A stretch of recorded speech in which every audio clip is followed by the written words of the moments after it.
Good to see you. So there's actually there's actually a couple things I want to talk about today.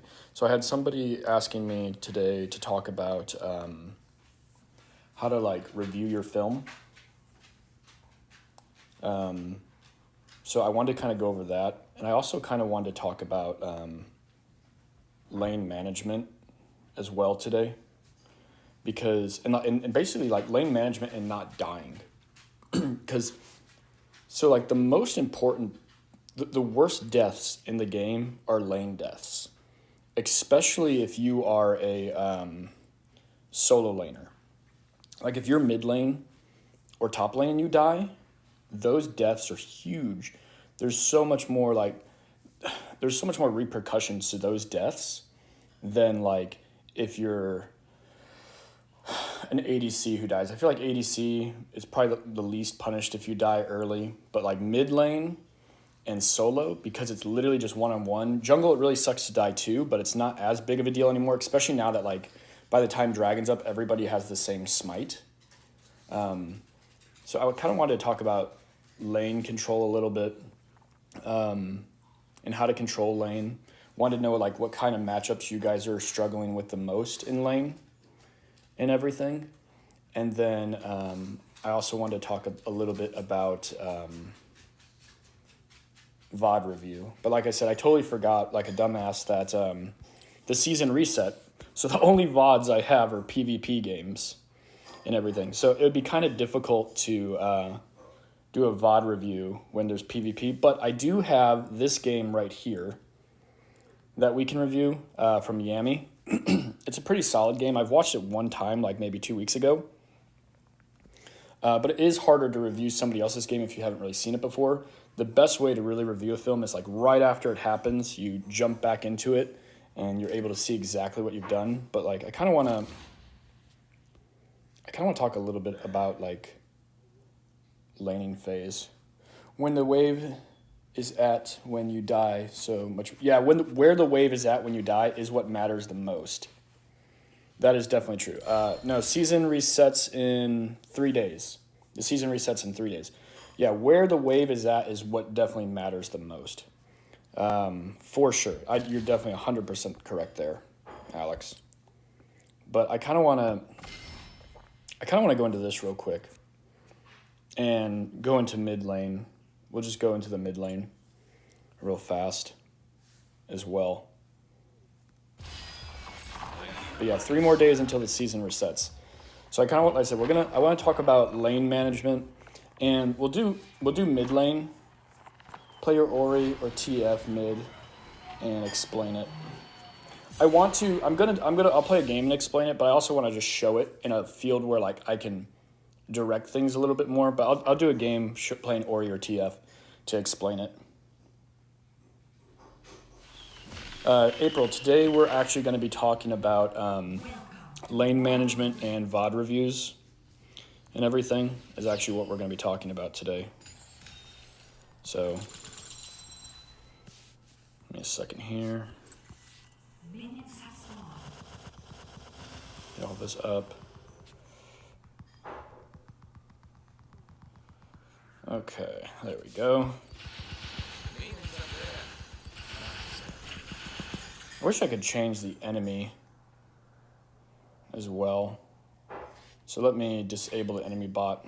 Okay, so let's do kind of like an example here. Nothing really. Yesterday was just kind of like a fun day.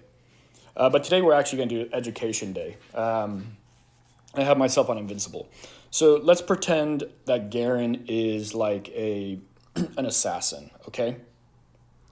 So we're just going to pretend that Garen's an assassin, and you're approaching a lane. Like, the first thing you need to do is first you need to understand what type of assassin are you going against. Are you going against an assassin like, let's say, maybe Zed, okay, who he's not super strong until like maybe level 3, okay? Or are you going against an assassin maybe like Aurelia or Akali, who gets really strong level 2, okay? And you need to be able to like break down that in your head and know your matchup right well. But let's just say I'm TF right now, okay? And let's say I'm going against a Zed, all right? So what my first thought process is when I'm approaching an assassin lane like this is the first 2 to 3 waves, okay? I'm thinking about the first 2 to 3 waves and how I'm going to approach them. And you can apply these same tactics to your top lane. It's a little bit harder in the bot lane simply because you have another player with you and you can't dictate things as much anymore. So if it's Zed and I'm TF, I'm stronger than Zed basically in the very beginning because I can outpoke him. He can't really do anything to me because I can just outpoke him from long range. So basically what like my thought process is like I want to try and push the wave and poke him, but I don't want to push it too hard. I want to push it enough to where like it's pushing in my favor but not too fast. And I want to try and get another wave backing up with it, kind of like I have right here. So I'm fast pushing but slow pushing the lane at the same time. So like I have more minions than him, just like this. So like right now I have basically a wave and a half, okay? And what my goal would be is after I get that done, is then I would look for a cheese back. So this is like the third wave. If you can get this done on the third wave, this is the best thing. And so what you would do then is once you got the third wave back, obviously if you're hard pushing it, he's gonna then be pushed into his tower over here. And that's gonna give you a small window opportunity where you can get a back in,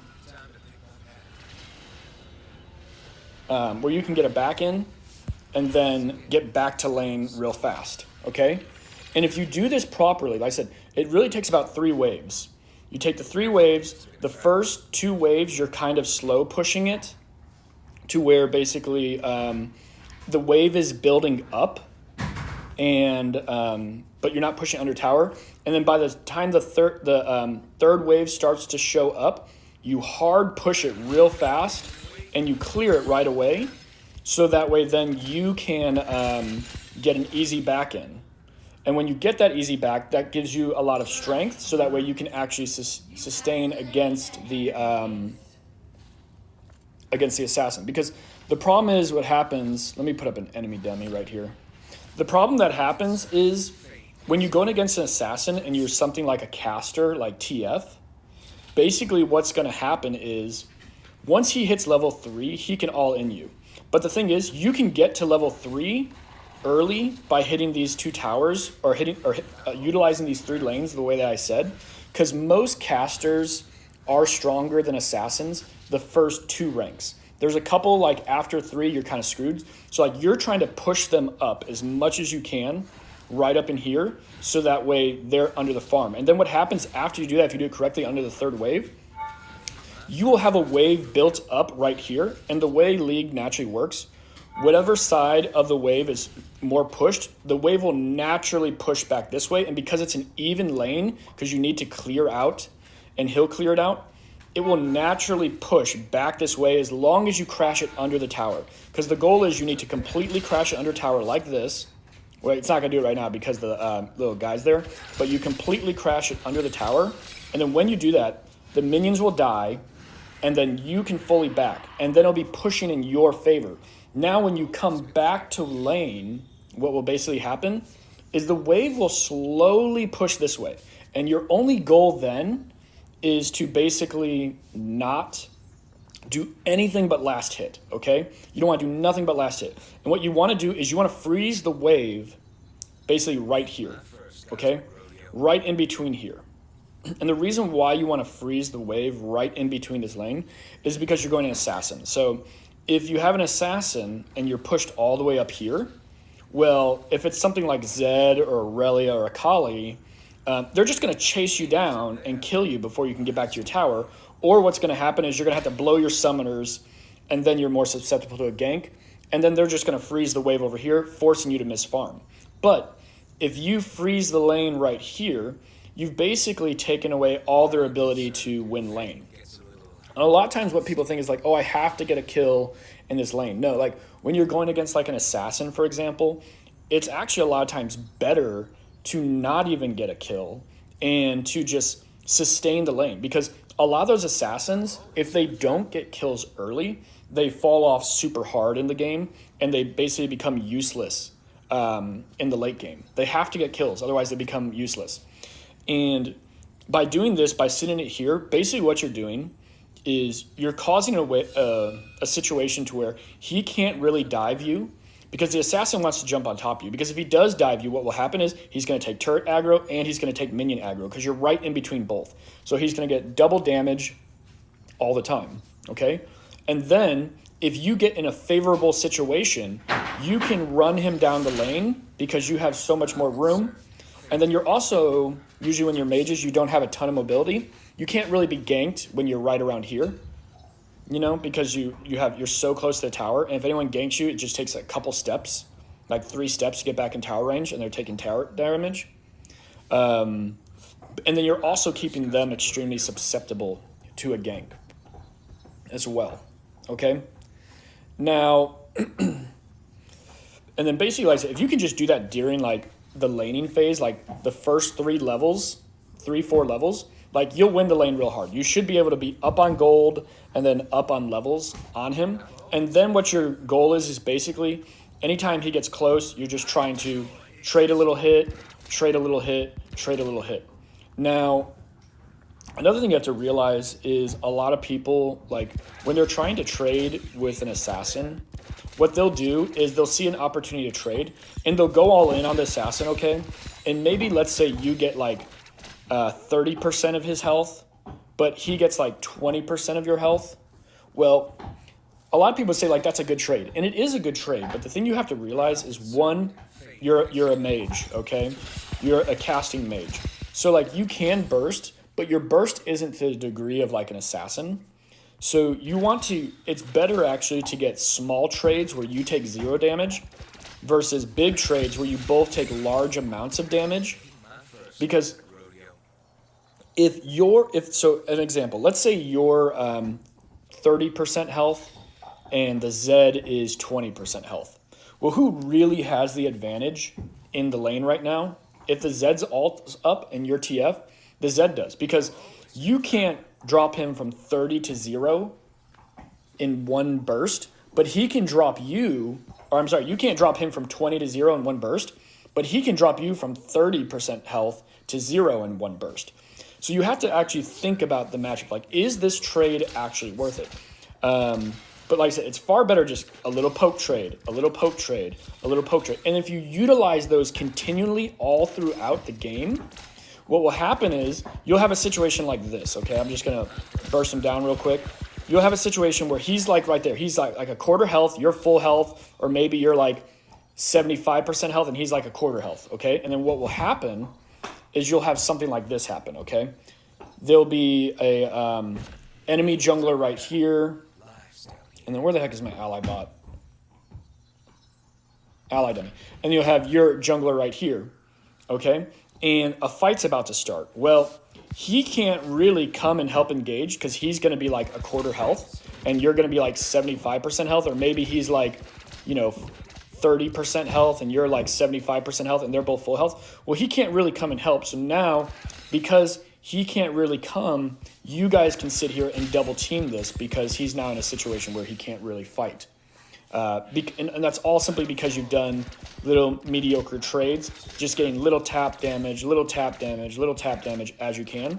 Whereas if you go in for big trades and like, yeah, you get him to half health, or you get him to 40% health, but he gets you to half health. Now when a situation fight like this comes in, it's still an even fight because he's an assassin and he can one-shot you. Or if that's not even there and you're just in lane, he still technically has the advantage because you're at 50% health. If he all-ins you, most likely he can kill you as well. So that's kind of like the ways I think. And then also like the thing is playing, like you want to play, I think the other mistake a lot of times like when people hear something like this is they approach a lane is to go into the lane not to lose the lane. And that's not what you want to do. Like you'll see a lot of players who they go in lane not to lose. And that's not what I'm saying right here. I'm not saying go into lane not to lose. You're trying to win your lane, but you're winning your lane through strategy. So like you are being aggressive, you are poking, you are trying to kill him, but you're also, while doing that, you're manipulating the wave so that way you have an advantage an even larger advantage as well. And if you get really good at this, you'll not only like own the gold in the game, but you'll own the lane and like you'll completely shut him out. Versus doing a more aggressive stance where you're both just fighting each other, trying to get big out trades all the time. Yeah, you might get the big out play, but in the long run, there's more room for a quick mistake that then gives the Zed a first blood. And now your TF going against a Zed with a first blood, he already can beat you once he's level 3. And so now you're even more screwed. Whereas if you play the lane smart and you beat Zed fast early to get a gold and item advantage, get your quick back in, come back to lane, and then slowly beat the Zed because you understand that, like, okay, even though I have a gold lead and everything, the Zed's now at his power spike. So I now have to pay closer attention and play a poke game where I'm lightly poking, keeping the lane frozen here. And then the way you get your kill is you're keeping him set up in a position to where he's susceptible to a gank. And what he basically has to decide is the Zed has to be like, okay, I want to try and kill this TF. So he has to use his W, which is his shadow. He has to cast his W to try and put damage on you because you're too close to tower. He can't dive in because otherwise he's going to get hurt. So now he uses his W. But by using his W, it's a really long cooldown. So now it puts him susceptible to a gank. And the jungler, if he's smart, he's watching and can see, oh, his W's down. Now Zed has no escape. And then you and the jungler just go all in on the Zed and you kill the Zed basically. It's real foolproof. But the problem is most players don't want to do that because it takes patience, it takes discipline, it takes a lot of micro and macro. But if you get good at doing stuff like that, you will win lane like so often. Because most kids don't know how to deal with that. Most kids expect that you're just going to go in, you're going to fight, you're going to trade, you're just going to go in, and they're going to wait for you to make a little mistake. But instead of waiting for them to make a mistake, like I'm going to play the long game, and I'm going to force you to like lose based on it. Now, you also have to realize it does change based on scaling as well. Obviously, if you're a champion that doesn't outscale the champion you're playing against, then you have to play it differently. I'm just using this situation. I'm using like a mage champion like TF against a Zed. TF obviously hard outscales Zed in the late game, where Zed is way stronger than TF after level 3, and then basically until TF gets about 4 items. After TF gets 4 items, Zed can be full build, and TF will still do more damage than Zed, just because of the natural scaling of the champions as well. So now, like, let's say, okay, you're in the later part of laning phase, okay? You're in the later part of laning phase. So you're within the next 2 minutes, Dragon's going to be spawning. And this is usually when champions hit level 5. You got 2-3 minutes before Dragon starts to spawn. This is like mid lane phase. This is where going against an assassin gets really difficult, okay? Once an assassin hits level 5. This is the hardest part, and like, I'm not even good at this, guys. I'm not gonna lie. I'm not good at it. The first part I explained to you guys, the hard pushing the wave, the first 3 waves, and then freezing the wave back here, I'm really good at that. Like most games, if you watch me play, like I'll get that unless I just absolutely screw up, or the laner's just really, really good and understands what I'm doing because he understands the laning dynamics. If he understands laning dynamics, then it's a lot harder to do. But if you're going against a player who doesn't understand laning dynamics, it's really easy to do because most players don't know this stuff. And they don't realize how powerful it is. But getting back to, once you hit level 5, going against like an assassin becomes extremely hard. Because if you have an assassin like Katarina, for example, or Zed, they're extreme roamers. So if you have the lane froze right here, what's he going to do? He's going to hard clear your wave, and then he's going to go roam. He's going to head to the top lane, and he's going to go kill your teammates and everything. And then your teammates are going to flame you because you didn't follow. And you're like, well, I can't follow because I have a huge wave, okay? And if I leave, I'm going to lose all this gold. I'm going to lose all this experience.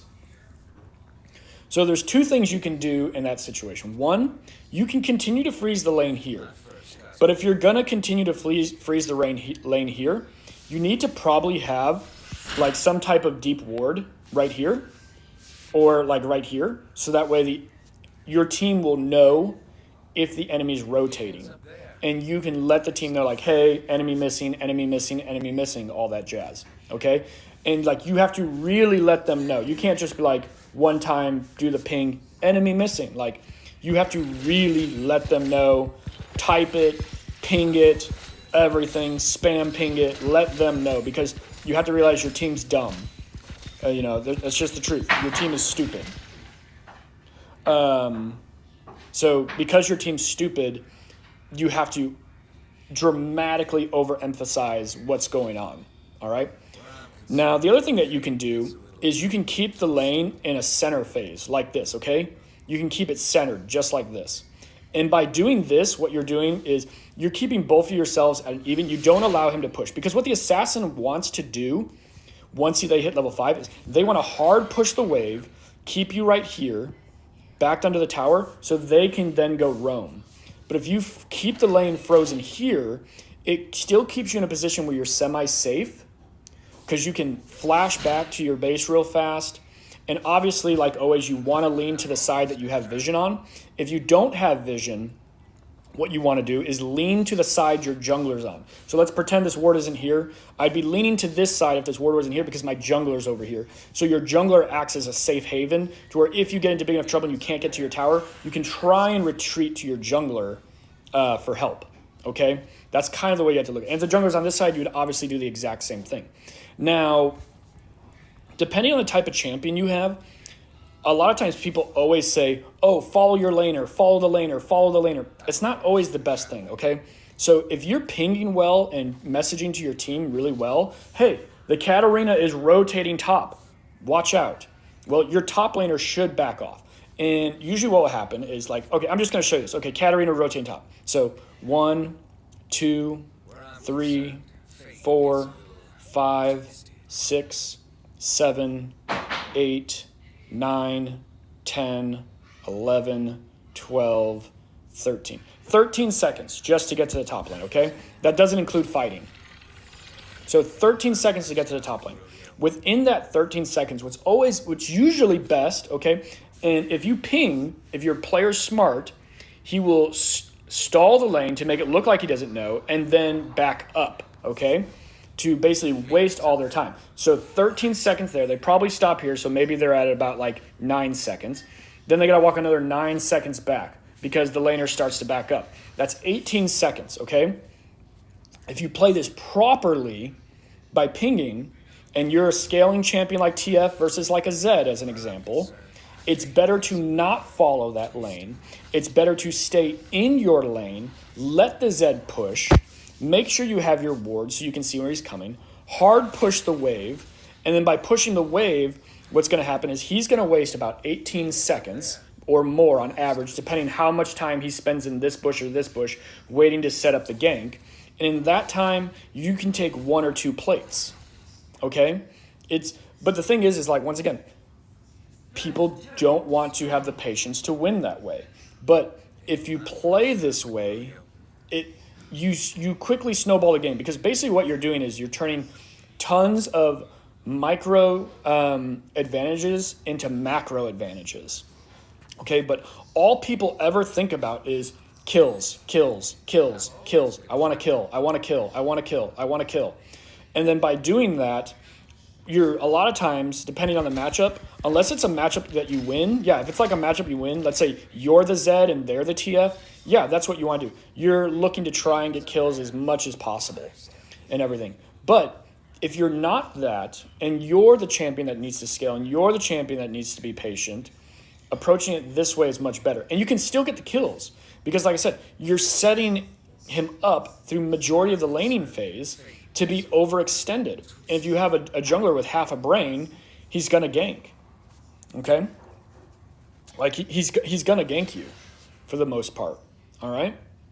And then, like I said, you're getting advantages all throughout the lane. If the Zed goes through the whole lane phase in first dragon without getting a kill, that Zed's going to be in a lot of trouble. Because by the time first dragon spawns, you're either level 6 or level 7. So if he goes through half his levels, getting no kills, having maybe 2 failed ganks, he's going to end up being like almost 1,000 gold behind as long as you farm well. And being 1,000 gold behind, like a TF as an example, or like, I don't know, whatever champions you guys play, that's huge for a Zed. That's huge for a Zed. Okay? That's kind of just like basic, like understanding. And then obviously if you are an assassin player, just try and do the exact opposite of everything I just said. You want to stop the mage caster from doing the exact, if you just try and stop the exact opposite of everything I just said. And that's literally how you play both those matchups. And a lot of times people get really confused because they're like, oh, I don't know how to play against Zed. Oh, I don't know how to play against Fizz. The truth of the matter is, like, you play the matchups very similar, even though they have different abilities, okay? Like Zed and Fizz, very similar, okay, in the way that you approach the matchup. Zed has an all-in where he just dives in on you. Fizz has an all-in where he just dives in on you. Zed can teleport away once he dives in on you. Fizz can dash away once he dives in on you, okay? It's the exact same matchup, but just different abilities. Fizz shoots his ability onto you that sticks onto you and then shortly blows up. Zed clicks his ability onto you that sticks onto you and then shortly blows up. They're extremely similar playing dynamics in the way you approach the lane.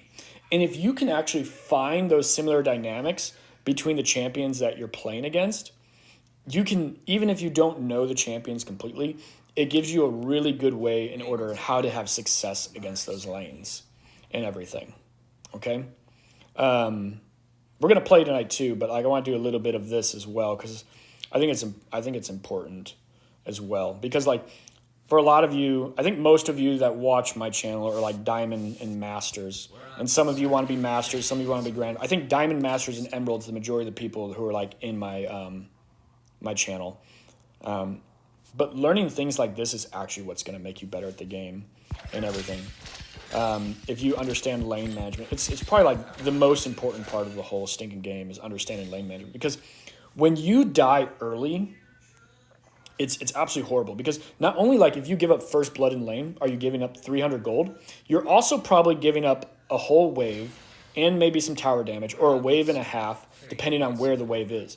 Like if you die right here, and the wave is pushed, you're going to lose an entire wave of experience. You're going to lose, so you're going to give up 300 gold, and then you're also going to give up 150 gold because they're going to get first plate, and you're going to lose all that gold as well. So it's pretty huge. It's pretty huge. Let me exit out of this. Like I said, you can apply everything I just said there backwards if you are an assassin player going against a mage. I know the blue minion wave is insane to look at. It's like super insane to look at. So I'm going to do this real quick. We're going to